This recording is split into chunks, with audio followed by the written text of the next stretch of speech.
सांगायला आलोय की तुम्ही काल जिंकलेला जरी असलात तरी मी संभाजीनगर जिंकल्याशिवाय हटणार नाही. संभाजीनगर मी जिंकणार म्हणजे जिंकणारच. पण आपण एक विचार केला पाहिजे की महाराष्ट्रामध्ये मोदी सरकारचं उधळलेलं खेचर 400 पार करणार होते. त्यानं 40 वरनं 9 वरती आणलं आपण. पण या विजयामध्ये माझ्या हक्काचा संभाजीनगरचा खासदार नाही हे शल्य माझ्याप्रमाणे तुम्हालाही आणि आपल्याप्रमाणे शिवसेना प्रमुखांना सुद्धा झालं असणार. अरे हेच ते संभाजीनगर जिथे मराठवाड्याची राजधानी म्हणतो, याच संभाजीनगरमध्ये हिंदुत्वाची भगव्याची बीज शिवसेना प्रमुखांनी रोवली आणि त्यांनी संपूर्ण महाराष्ट्र नव्हे मराठवाडा पादाक्रांत केला. मराठवाड्यातले इतर सगळे भगव्याचे पायीक असलेले खासदार निवडून आले. पण हक्काची संभाजीनगरची जागा ही गमवावी लागली. कारण मीमांसा काही असेल, पण हार ही झालेली आहे. आपण अति आत्मविश्वासाने लढलो का? असेल. कारण आपला उमेदवार चंद्रकांतजी खैरे अगदी कित्येक वर्ष तुमच्यासारखे हार हो पराभव हो जिंकलो तरी सुद्धा शिवसेना आहे की शिवसेना, भगवा आहे की भगवा, दुसरं कोणताही पक्ष त्यांनी अवलंबला नाही. लालूच आमिष त्यांनाही दाखवली गेली असतील, पण तरी सुद्धा निष्ठेने राहिले आणि त्या निष्ठेचा आदर मी त्यांना यावेळेला उमेदवारी देऊन केला होता. कारण निष्ठा शेवटी महत्वाची असते. हार जीत होत असते. निवडणुका येतात, निवडणुका जातात, पुन्हा निवडणुका येतात. निवडणुकामध्ये हारलो म्हणजे आयुष्य संपत नाही, पण लढण्याची जर का आपण हिंमत हारलो तर मात्र आयुष्य संपतं. मी लढणार आहे, मी हिंमत हारणार नाही. निवडणूक हारलो तरी पुन्हा जिंकेन या ईर्षेने मी आज संभाजीनगरमध्ये आलेलो आहे. आणि काय झालं, कसं झालं, जरूर याचा विचार केला गेलाच पाहिजे. कारण आता 3 महिन्यानंतर विधानसभेच्या निवडणुका येत आहेत. कालची जी लढाई होती ती आपल्या देशाची, संविधानाची आणि लोकशाहीची लढाई होती. आणि ही विधानसभेची निवडणूक येणार आहे ती महाराष्ट्राच्या अस्मितेच्या अस्तित्वाची लढाई आहे. या महाराष्ट्राची ओळख जगामध्ये काय म्हणून लिहिली जायला पाहिजे, इतिहासात काय म्हणून लिहिली जायला पाहिजे, ते ठरवणारी ही निवडणूक आहे. महाराष्ट्र हा साधू संतांचा, शिवप्रभूंचा, वीरांचा, मर्दांचा ही ओळख आपली अशीच ठेवणार की लाचार, गद्दार आणि हरामखोरांचा महाराष्ट्र अशी ओळख होऊ देणार हे आपण ठरवायचंय. आणि मी तर म्हणेन, मी लाचारी, हरामखोरी आणि गद्दारीचा महाराष्ट्र होऊ देणार नाही, अजिबात होऊ देणार नाही. प्राणपणाने लढेन, पण माझ्या शिवरायाच्या भगव्याला कलंक लागू देणार नाही ही शपथ घेऊन मी मैदानात उतरलेलो आहे. ज्या वेळेला या विधिमंडळाच्या अधिवेशनाला सुरुवात झाली, पहिल्याच दिवशी मी म्हटलं होतं की हे गलती सरकार आहे आणि या गलती सरकारच्या निरोपाचं हे अधिवेशन आहे, हे शेवटचं अधिवेशन. याच्यानंतर निवडणुका आल्यानंतर हे आहे ते जुमलेबाज सरकार या गादीवरती पुन्हा दिसणार नाही ही शपथ आपण घेऊन या मैदानात उतरलं पाहिजे. आहे योजना खूप मांडल्या जात आहेत. खास करून आता माता भगिनींना आपल्याकडे कसं मतदानासाठी आकर्षित करून घेता येईल हा एक डाव टाकून ते मतदानाला आणि निवडणुकीला सामोरे जात आहे. विनायक राऊत आता तुम्ही सांगत होता की आतापर्यंतच्या या सगळ्या योजना अंबादास तुम्ही सांगत होता, चंद्रकांतजी तुम्हाला माहिती आहे गेले 10 वर्ष मोदी सरकार तिकडे सत्तेमध्ये. मग साधा माझा तुम्हाला प्रश्न आहे की 10 वर्षामध्ये या सगळ्या योजना तुम्ही ज्या काही जाहीर केल्या होत्या त्यांनी त्यापैकी किती अंमलात आणल्या? आणि जेव्हा ही शेतकऱ्यांची वीज बिल माफीची घोषणा केली, माझं आज सुद्धा जाहीर मागणं आहे की नुसतं वीज बिल माफ करू नका, शेतकऱ्यांची संपूर्ण थकबाकी आहे ती माफ करा आणि मग वीज बिल माफ करा. आणि नाहीतर जाहीर करा की थकबाकी तुम्ही वसूल करणार आहात म्हणून. थकबाकीवरती बोला. जे शेतकरी ज्यांचे वीज कनेक्शन तुम्ही आजपर्यंत कापत होता, वीज बिल भरलं नाहीस, कनेक्शन कापलं जातं आणि वीज बिल भर मग तुला कनेक्शन देतो, आहेत ना असं. मग आता ती जी काही थकबाकी आहे ती सुद्धा याच अधिवेशनात अजून एक आठवडा आहे. जे सरकार म्हणून तिकडे बसलंय जुमलेबाज, त्यांनी जाहीर करावं की वीज बिल तर आम्ही माफ करतोच आहोत, पण थकबाकी सकट वीज बिल माफ करतोय. कारण हे काही काही अनुभव हे गेल्या काही वर्षात आपल्याला आलेले आहेत. हेच ते संभाजीनगर साधारणतः किती साल असेल कल्पना नाही, सुशीलकुमार शिंदे मुख्यमंत्री होते आणि शिवसेना प्रमुखांनी जाहीर केलं होतं की आमचं सरकार आल्यानंतर आम्ही शेतकऱ्याचं वीज बिल माफ करू, ही घोषणा केली. संपूर्ण महाराष्ट्रामध्ये एक लाट उसळली. सुशीलकुमार शिंदेनी काय केलं? ताबडतोब वीज बिल माफीचं धोरणच जाहीर केलं, निर्णय घेतला. ऐन निवडणुकीच्या काळात शेतकऱ्याला शून्य रकमेची बिलं गेली, निवडणुका झाल्या. जी मूळ कल्पना मांडली त्या शिवसेनेचा पराभव झाला. काँग्रेस राष्ट्रवादीचं सरकार पुन्हा सत्तेवर आलं. सुशीलकुमारना पदावरनं पाय उतार व्हावं लागलं. विलासराव देशमुख मुख्यमंत्री झाले आणि विलासराव देशमुख मुख्यमंत्री झाल्यानंतर शून्य रकमेची वीज बिलं ही 1.5-2 महिन्यात निवडणुकीनंतर दाम दुपटीने यायला लागली. हा अनुभव तुमचा आहे की नाही हे मला तुम्ही सांगा. मग आता सुद्धा हेच चाललेलं आहे. जे मी नेहमी सांगतो की योजनांचा सुकाळ, योजनांचा अतिवृष्टी होते योजनांची, पण अंमलबजावणीचा दुष्काळ आहे. अनेक योजना या एवढ्यासाठी ते मांडतायत की यांचा पापाचा बुरखा जो तुम्ही जे आंबरस तुम्ही मांडलं ना, हाती घेऊ मशाल रे, पाप जाळू खुशाल रे. अहो किती पाप जाळणार तुम्ही? यांचा पापाचा घडा एवढा भरलाय की तो लपवण्यासाठी योजनांचं पांघरून त्याच्यावरती घालतात. हा माझा स्पष्ट आणि ठाम आरोप या सरकारवरती आहे. एवढी पाप तुम्ही करून ठेवलेत. शेतकऱ्यांच्या आत्महत्या होतातच आहेत. शेतकऱ्यांसाठी सुद्धा जी कर्जमुक्ती मी मुख्यमंत्री असताना केली होती आणि मी करून दाखवली होती, कोणी न मागता मी करून दाखवली होती. कदाचित तो राजकीय माझा मूर्खपणा असेल, कारण राजकारणामध्ये द्यायचं काहीच नसतं. नुसतं निवडणुका आल्यानंतर भुलवायचं असतं आणि निवडणुका झाल्या, आपलं इप्सित साध्य झालं की पुन्हा येणे माझ्या मागल्या. कोण तुम्ही? काय करणार तुम्ही? मोर्चे काढाल, बसलेत पोलीस तुमच्या डोक्यामध्ये लाठ्या आणायला. तुम्ही आणखीन करणार काय? उपोषण करणार. अरे उपोषित तर तुम्ही आहातच. आंदोलनाची तुमच्या पर्वा करणारच नाहीत ते. पण निवडणुका आल्यानंतर आता सुद्धा ज्या काही योजना जाहीर करतायत, या योजना केवळ आणि केवळ ह्या निवडणुकीमध्ये यांची पापं लपवून जिंकण्यासाठी करतायत. हे तुम्हाला जर कळलं नसेल तर मग मी म्हणेन तुमचं आमचं नाही तर महाराष्ट्राचं दुर्भाग्य आहे. गेल्या वेळेला एक मी समजू शकतो की मशालीचा प्रचार सुरू करायला आपला थोडा उशीर झाला, कारण मशाल ही निशाणी निवडणुकीच्या दुसऱ्या टप्प्यात आपल्याला मिळाली. कारण पहिल्या टप्प्यामध्ये आपला उमेदवार नव्हता. दुसऱ्या टप्प्यामध्ये जेव्हा यवतमाळचे आपले संजय देशमुख आणि बुलढाण्याचे नरेंद्र खेडकर यांना मशाल निशाणी मिळाली, त्याच्यानंतर आपण मशाल निशाणीचा प्रचार सुरू केला. आणि या गद्दारांनी काय केलं म्हणजे मी सगळ्यांना सांगतो, जो खेळ, अरे तुम्हाला लाज वाटली पाहिजे. तुम्ही जे काही विजय मिळवला तो चोरून मिळवलेला विजय आहात. तुम्ही माझा पक्ष चोरून त्या नावावरती तुम्ही विजय मिळवलेला आहात. तुम्ही शिवसेना चोरलीत, तुम्ही आमचं धनुष्यबाण चोरलात. अरे माझ्या वडिलांचा फोटो, मी काढलेला फोटो लावून तुम्ही माझ्या वडिलांचा फोटो चोरून तुम्ही मत मागून विजयी झालेला आहात. अरे चोरट्यानो, भामट्यानो, तुमचा विजय हा खरा विजय नाहीये. आपल्या बाबतीत जो खेळ केला तोच त्यांनी राष्ट्रवादीच्या बाबतीत केला.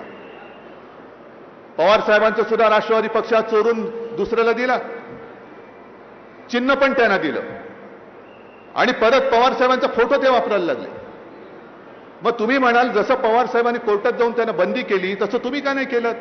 तुम्हाला कोणी अडवलं होतं? बरोबर आहे तुमचा प्रश्न. पण महत्वाचा फरक हा आहे की आपल्या शिवसेना प्रमुखांचं नाव, हिंदू हृदय सम्राटांचं नाव त्यांनी राष्ट्रपुरुषांच्या यादीत टाकले.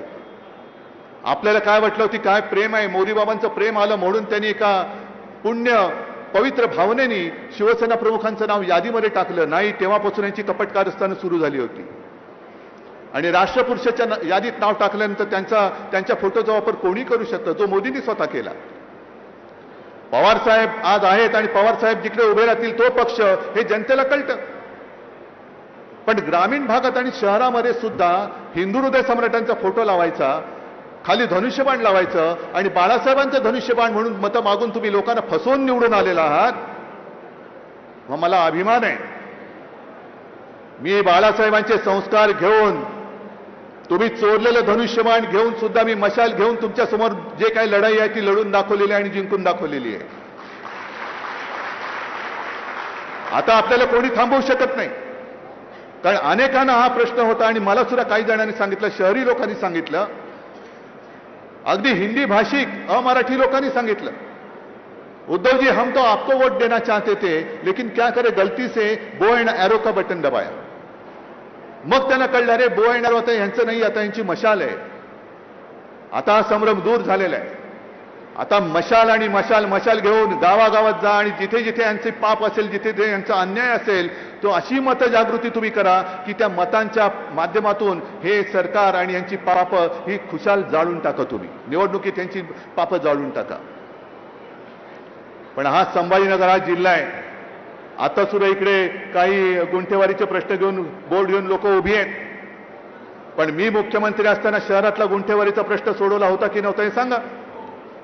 समांतर जलवाहिनीचा प्रश्न सोडवला होता की नव्हता? रस्त्याची कामं केली होती की नव्हती? उद्यानं सुद्धा आपण करत होतो की नव्हतो? मग ही सगळी कामं करून सुद्धा काय आपण कुठे कमी पडलो? हा माझा प्रश्न जसा तुम्हाला आहे तसा तुम्ही जनतेला विचारा. जा घराघरात जा. जे तुम्ही आता आम्हाला सांगत होता आपल्याकडे बीएलए पाहिजे, बीएलओ पाहिजे, मला पहिला गटप्रमुख पाहिजे, जो मतदार यादीला एक कोणतरी जबाबदार माणूस आहे आणि त्याला माहिती आहे की ही सगळी वस्ती ही माझ्या संपर्कात आहे. मी त्याला सांगतो घराघरात जा आणि हात जोडून विचारो, दादा, ताई, माई, मावशी, आमचं काय चुकलं सांगा, काय आमचा पराभव झाला, असं कोणतं पाप आमच्याकडनं घडलं? अगदी जे एक शिवसेना प्रमुखांनी वचन दिलं होतं औरंगाबादचं छत्रपती संभाजीनगर करणं, हे मी माझ्या मुख्यमंत्री काळामध्ये मी केलेलं आहे. आणि अजूनही 2 वर्ष होत आली, या सरकारला 2 वर्ष झाली. विमानतळावरती उतरल्यानंतर सुद्धा त्या विमानतळाचं नाव औरंगाबाद विमानतळ आहे. तो ठराव आम्ही कधीच मंजूर केला होता, छत्रपती संभाजी महाराज विमानतळ. का बदललं नाही तुम्ही? आम्ही केलेल्या कामाची श्रेय तुम्हाला घेताना लाज वाटत नाही? मी या शहराचं आणि या जिल्ह्याचं नामकरण केलेलं आहे. जिल्ह्याचं नामकरण अजून झालेलं नाही. अजूनही लोकसभा मतदारसंघाचं नामांतर झालेलं नाही. अजूनही त्या यादीत या मतदारसंघाचं नाव मला वाटतं औरंगाबाद असंच ठेवलेलं आहे. मग केलं काय तुम्ही 2 वर्ष? संपूर्णपणे थापा मारायच्या आणि पुढे जायचं. आता सुद्धा ही सगळी पापं मी बोललो ना तुम्हाला. योजना एवढ्या टाकायच्या. ठीक आहे ना, महिलांसाठी योजना आणल्या, मी त्याचं स्वागत करतो. जरूर महिलांसाठी तुम्ही योजना आणा, पण माझ्या युवकांसाठी योजना काय आहेत? आज सुद्धा जे शेतकरी आत्महत्या करतायत, करावी लागते, त्या घरातला वंशाचा दिवा विझल्यानंतर तुमची जी काही योजना आहे ती योजना त्याच्यामध्ये तो गेलेला दिवा, विझलेला दिवा पुन्हा पेटवू शकणार आहे? बेकारांचे तांडेच्या तांडे रस्त्याने फिरतायत, रोजीरोटीचा पत्ता नाही. महाराष्ट्रातले उद्योग तुम्ही गुजरातला घेऊन जाताय. गुजरातला घेऊन गेले तरी देखील आमच्या डोळ्यात देखत माझ्या महाराष्ट्राचं असं सगळी वाताहत होत असताना आम्ही मोदी गॅरंटी सुद्धा आम्ही धुडकावून लावली. यांच्या गद्दारांच्या गॅरंटीला आपण बळी पडणार आहोत. मोदी गॅरंटी कसली गॅरंटी? पाप आपण म्हणतो ना, पाप जाळं खुशाल रे. मोदी म्हणतात पाप करा खुशाल रे आणि हातीमध्ये भाजपा रे. पाप करा आणि भाजपात या. कालच एका आपल्या गद्दाराला क्लीन चिट देऊन टाकलेली आहे. पाप करा, पण तुम्ही तिकडे राहिलात तर तुम्ही पापी आहात. आमच्या गटारगंगेत जर का डुबकी मारली तर तुम्ही पुण्यवान आहात. हे तुम्हाला मान्य, हे तुम्हाला पटते आणि ही महाराष्ट्राची ओळख आपण करून द्यायची. जी तुम्ही योजना आणलेत सगळीकडे, मला माहिती मिळते महिलांची गर्दी उसळले, चांगली गोष्ट आहे. पण त्याच घरामध्ये तुम्ही बहीण भावामध्ये जे वितुष्ट आणताय, भाऊ बेकार फिरतोय, मुलगा बेकार फिरतोय, शिकलाय, मुलींना शिक्षणाची सोय केली मोफत, मुलांना सुद्धा करा. दोघांनी आता भेदभाव करू नका. अरे तुम्ही राजकारणामध्ये घर फोडणारी माणसात आमचं घर फोडलं, आमचं कुटुंब फोडायचा प्रयत्न करताय, पक्ष फोडलात, पवारांचं कुटुंब फोडलात, आता जनतेची कुटुंब फोडताय तुम्ही. घराघरामध्ये तुम्ही असं वितुष्ट आणताय का? करायचं तर सगळ्यांसाठी करा. आता तुमचं डबल इंजिन सरकार तिकडे बसलेत, मोदीजी बसलेत तिकडे. अरे तुमच्या केंद्राचा आधार नसताना माझ्या शेतकऱ्यांना मी कर्जमुक्त केलं होतं. आता तुमचं केंद्रात तुमचं सरकार आहे, करा माझ्या शेतकऱ्याला कर्जमुक्त करा. एक तर शेतकऱ्याला हमीभाव मिळत नाही, त्याच्या सगळ्या शेती अवजारांवरती बी बियाणं खतास सकट जीएसटी लावला जातोय. पिळून काढायचं, हक्काचं द्यायचं नाही आणि उपकार केल्यासारखं काहीतरी तुमच्या तोंडावरती फेकायचं. हा भीक मागण्याचा प्रकार यापूर्वी महाराष्ट्रामध्ये कधी झाला नव्हता आणि यापुढे सुद्धा आम्ही होऊ देणार नाही. महाराष्ट्र स्वाभिमानी आहे. अरे छत्रपती शिवाजी महाराज की जय आम्ही एवढ्या वर्षानंतर सुद्धा बोलतो आणि हजारो वर्ष लाखो वर्ष बोलत राहू का? कारण तुम्ही विचार करा, जसं आज काही जण मला काहीतरी पाहिजे म्हणून भाजपात जात आहेत, तसं छत्रपती शिवाजी महाराज सुद्धा जाऊ शकले असते की नसते? मिळाली असती सुभेदारी? नाही, पण मी करेन ते माझ्या हक्काचं हिंदवी स्वराज्य स्थापन करेन आणि त्यांनी करून दाखवलं. वेळ प्रसंगी औरंगजेब, अफजल खान, शाहिस्ते खान सगळ्यांशी लढले, अगदी जीवावरती उदार होऊन लढले.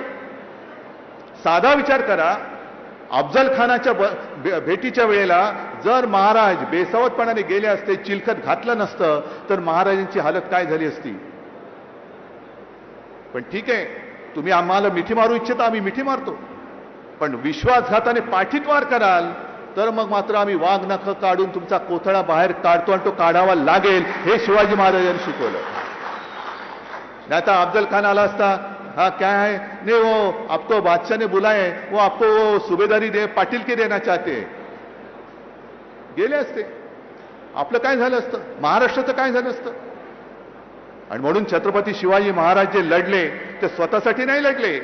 इतक्या वर्षानंतर सुद्धा आपण त्यांना दैवत मानतो. ते आपल्यासाठी लढले. आज जरी ते आपल्यात नसले तरी आपल्यासाठी त्यांनी केलेलं हे सगळं कर्तृत्व हे जर का आपण विसरून यांच्या नादी लागून लाचारी पत्करणार असू तर मग मात्र छत्रपती शिवाजी महाराज की जय बोलू नका अजिबात. आज एका बाजूला हे संपूर्ण जुमलेबाजीचं सरकार आहे. निवडणुका तोंडावर आहेत. देण्यासारखं काही नाही, थापा आणि थापाच देत आहेत. पण दुसरा एक महत्वाचा भाग आहे, त्याच्यावर मी आज जरूर पहिला प्रथम बोलणार आहे. आरक्षणावरती मी आज जाहीर बोलणार आहे. आरक्षणावरती मी जाहीर बोलणार आहे. कारण हा महाराष्ट्र माझा आहे. या महाराष्ट्रातला प्रत्येक बांधव, प्रत्येक भगिनी माझी भगिनी आहे, बांधव आहे. आणि माझ्या डोळ्यात देखत छत्रपतींचा हा महाराष्ट्र जाती पातीमध्ये समाजामध्ये भांडणं लावून भाजपवाले जर का मजा मारत असतील तर मी इथे सुद्धा कोण कोण समाजाची लोक आले असतील, मराठा असतील, ओबीसी असतील, धनगर असतील, आदिवासी असतील, मुस्लिम असतील, आणखीन काही असतील, एससी एसटी सगळे असतील, त्या सगळ्यांना मी जाहीरपणाने हात जोडून विनंती करतोय की कृपा करा.